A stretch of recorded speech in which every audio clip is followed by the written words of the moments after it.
It has no teeth, no venom, no pack. It weighs 50 kilograms and walks alone through one of the most dangerous ecosystems on Earth, where jaguars hunt, caimans wait, and anacondas patrol the water. And yet, when a jaguar attacks a giant anteater, the jaguar is the one that dies. Not always, but often enough that jaguars have learned to hesitate. Because this animal carries a weapon evolution spent millions of years perfecting. Claws so powerful, they tear through concrete-hard termite mounds like paper. Claws that, when turned on a predator, open wounds deep enough to kill. It eats 30,000 insects a day with a tongue that moves 150 times per minute. It smells its prey through solid ground with a nose 40 times sharper than yours. It carries its young on its back for a full year, positioned so perfectly that the baby's markings align with the mother's, and the two become one invisible silhouette in the tall grass. This animal looks like nothing else on Earth. It moves like nothing else. It survives like nothing else. And almost nobody is making documentaries about it. That changes today. Walk through the grasslands of the Pantanal at dawn, and you might see a shape that doesn't make sense. Too long, too slow, moving with a rolling, knuckle-walking gait that looks like something evolution forgot to finish. A bushy tail the size of a small tree, a head stretched into a tube. No eyes you can read, no expression you can recognize. The giant anteater looks, at first glance, like a mistake. It is not. Every strange proportion, every awkward angle of this animal is the result of 25 million years of specialization.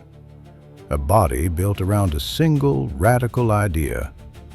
Not speed, not size, not power in the conventional sense. Claws. The front claws of a giant anteater grow up to 10 centimeters long, longer than a human finger. They are so large, so curved, so structurally dominant that the animal cannot place its front feet flat on the ground. It walks on its knuckles, the way a gorilla does, protecting those claws from the earth beneath them. Because those claws are the reason it exists. A mature termite mound in the Pantanal is not dirt. It is a fortress, compressed, cemented, hardened by millions of insects over years into a structure that can resist a boot, a hammer, a heavy branch falling from height. Scientists have compared the material to concrete. The anteater opens it in seconds. One strike, the claws hook in, the forelegs pull, and the mound splits apart like it was never sealed at all. What took a colony years to build, this animal dismantles before you can finish a breath. That is not a feeding tool. That is industrial-grade demolition equipment attached to a living animal. And the termites built their fortress not knowing what was coming. Because nothing in nature, nothing, was ever built to stop those claws. Not even a jaguar. Once the mound is open, the real weapon appears. A tongue. 60 centimeters long, longer than your entire forearm, coated in dense, sticky saliva that insects cannot escape once they touch it. And it moves at a speed that the human eye struggles to follow, up to 150 strokes per minute, in and out, probing tunnels and chambers the animal has never seen. Because the anteater has no idea what it looks like inside that mound. It doesn't need to. Its nose tells it everything. The giant anteater's sense of smell is 40 times more powerful than a human's. It reads the ground the way you read a page, picking up chemical signals through soil, through grass roots, through the hardened walls of a termite fortress. It knows where the colony is densest. It knows which chamber holds the larvae. It finds the exact point of entry before a single claw has touched the surface. This is not an animal randomly digging. This is a precision instrument executing a calculated strike. But there is a problem.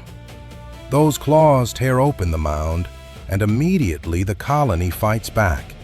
Soldier termites swarm the breach. They bite, they spray acid. In the time it takes the anteater's tongue to make 100 passes, thousands of insects are mounting a defense that would overwhelm almost anything else. The anteater stays for exactly 40 seconds, never longer. It has learned, over millions of years of evolution, that 40 seconds is the threshold. Stay less, and you leave nutrition behind. Stay more, and the soldier termites overwhelm even skin as tough as leather. 40 seconds. Then it moves to the next mound. In a single day, it will hit up to 200 termite colonies.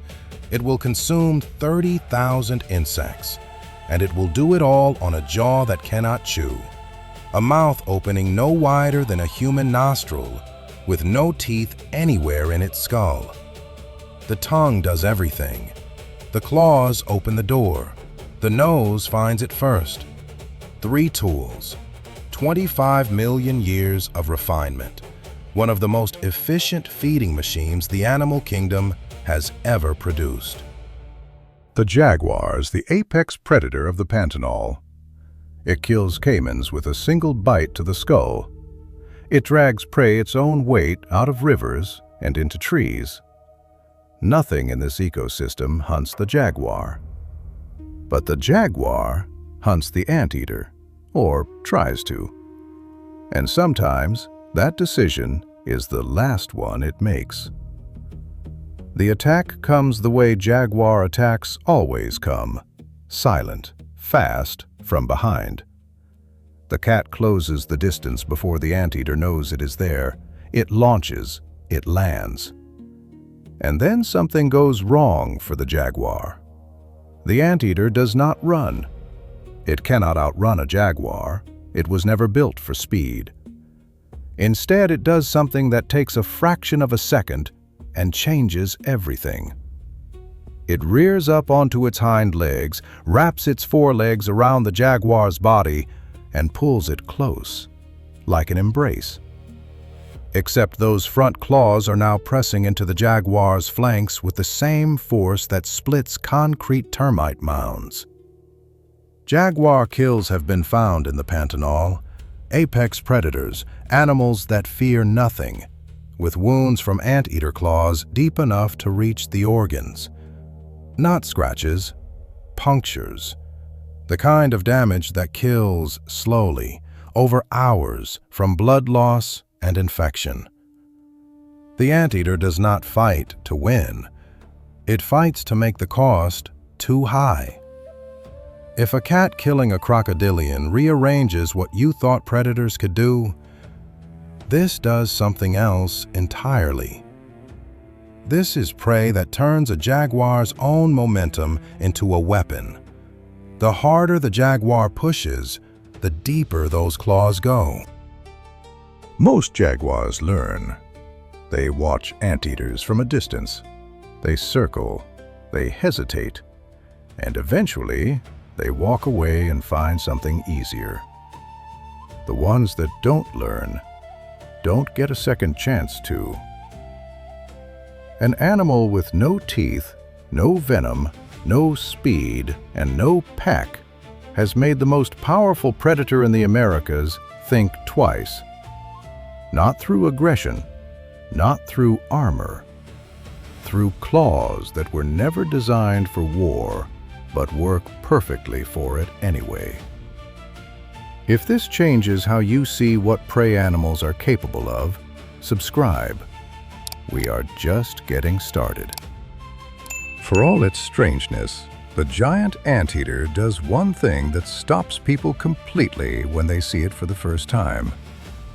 It carries its young on its back.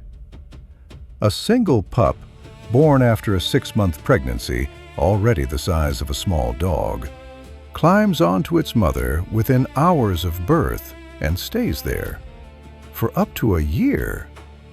Through every feeding strike, every termite mound demolished, every confrontation with a predator. But the remarkable part is not that the pup rides. It is where it rides.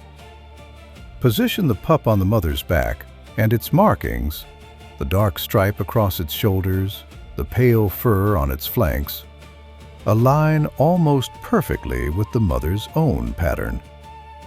The two animals become one silhouette, one set of markings, one shape moving through the tall, dry grass of the Pantanal.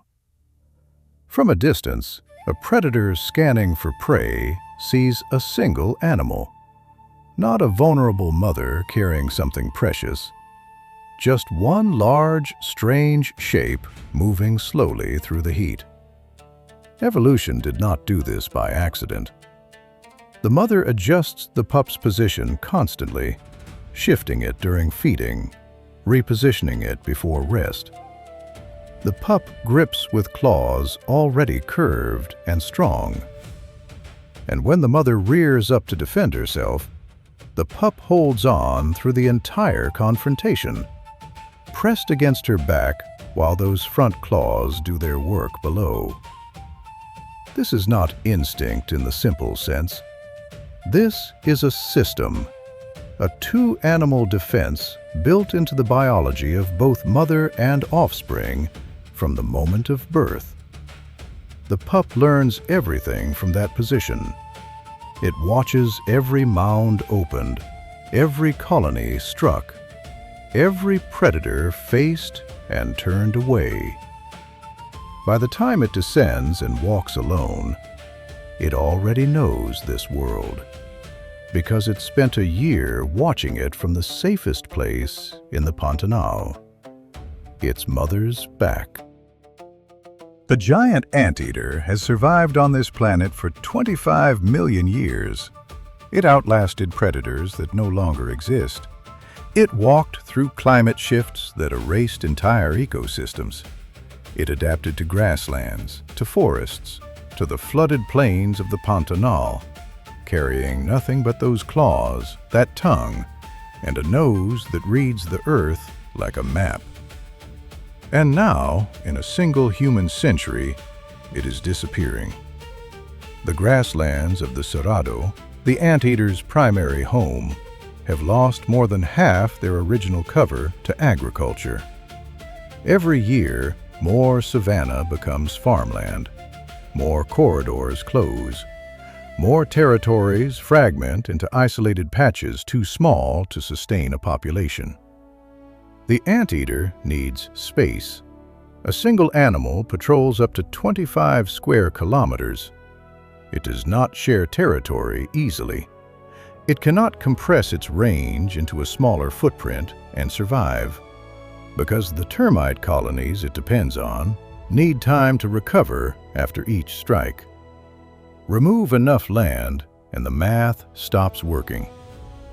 And then there is fire. The Pantanal and Cerrado burn every dry season, naturally and increasingly deliberately. The anteater cannot run from fire. That rolling knuckle walk that makes it look so strange, so unhurried. It tops out at around 15 kilometers per hour. A grass fire moves faster. Thousands die in fires every year, not from predators, not from starvation, from flames moving across land that was once wet enough to slow them down and isn't anymore. The animal that survived the age of megafauna, that made jaguars hesitate, that built one of nature's most elegant feeding systems from nothing but a long nose and curved claws, is being undone, not by a stronger predator, but by the slow erasure of the world it was built for.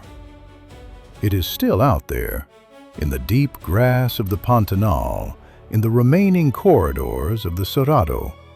A shape that doesn't make sense moves slowly through the heat, demolishing fortresses, reading the ground, carrying its young in plain sight, and making them invisible.